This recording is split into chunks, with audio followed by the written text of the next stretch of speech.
Hello दोस्तों, नमस्कार दोस्तों, आपका हमारे YouTube चैनल पे स्वागत है। दोस्तों चलिए आज की इस वीडियो में हम बात करेंगे हार्केस्ट्रा स्टार। जी हाँ दोस्तों, हार्केस्ट्रा स्टार के नाम से मशहूर अलबेला अशोक के बारे में बात करेंगे। जानेंगे भोजपुरी के सुपरस्टार सिंगर अलबेला अशोक का घर कहाँ है और इनकी कुछ बेस्ट एल्बम के बारे में बात करेंगे और जानेंगे इनकी उम्र क्या है और इनकी जाति के बारे में।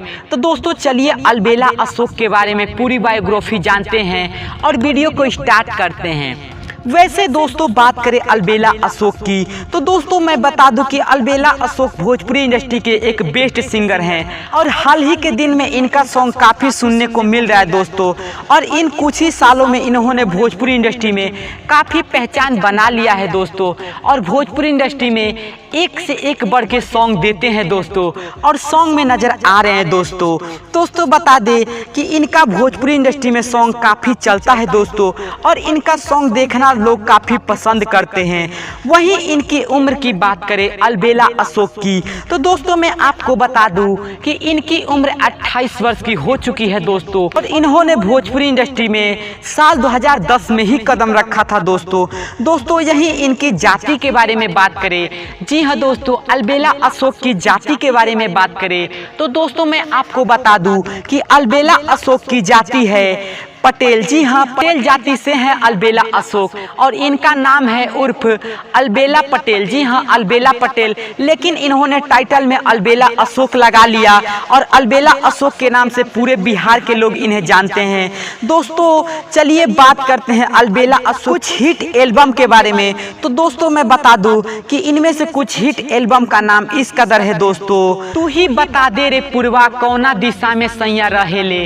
जी हाँ, तू ही बता दे पूर्वा कौना दिशा में सैया रहेले भोजपुरी इंडस्ट्री के काफ़ी हिट एल्बम है इनका ये। और इनका एक और हिट काफ़ी एल्बम है दोस्तों जिस एल्बम का नाम मैं बताने जा रहा हूं दोस्तों।